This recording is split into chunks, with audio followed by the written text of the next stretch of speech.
নমস্কাৰ। ঠাণ্ডা দিনৰ সন্ধিয়াত আমি জুই কাষত বহি কি কৰিছোঁ আপোনালোকক অলপ দেখুৱাব লৈছোঁ।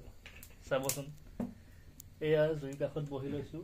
তাৰ পৰা এইখিনি চাওক, বিলাহী, কণী, বেঙেনা, অলপ পিঁয়াজ, নিমখ, জলকীয়া দি পিনি আমি পিটিকা বনাব লৈছোঁ। তাৰমানে আজি পিটিকা ভাত খাম। আৰু আমি জুইশালত বহি লৈছোঁ।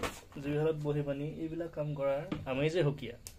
আপোনালোকে নিশ্চয় খাইছে এনেকুৱা ধৰণৰ পিটিকা বনাই, গতিকে আপোনালোকে অনুভৱ কৰিব পাৰিব এই জুই কাষত বহি পানি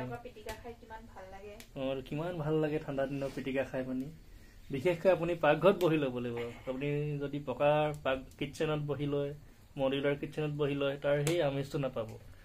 বিশেষকৈ পাকঘৰত জুই এনেকৈ দমদমকৈ জ্বলি থাকিব লাগিব, পাকঘৰৰ ওপৰখন এলান্ধু লাগি থাকিব লাগিব এনেকৈ, তেতিয়াহে আমাৰ মানে আমেজটো বেছি আহিব। তাৰমানে এখন গাঁৱলীয়া এটা একদম মানে খাস গাঁৱলীয়া ঘৰৰ এটা পাকঘৰ, সেই অনুভৱটো আহিব।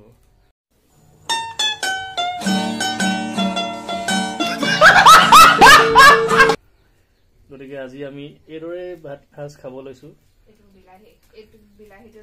এয়া বিলাহী জুইৰ পৰা ওলাইছে, একদম ছাই হৈ গৈছেগে আৰু ভালদৰে নাজানে যে শিকাই আছো আৰু।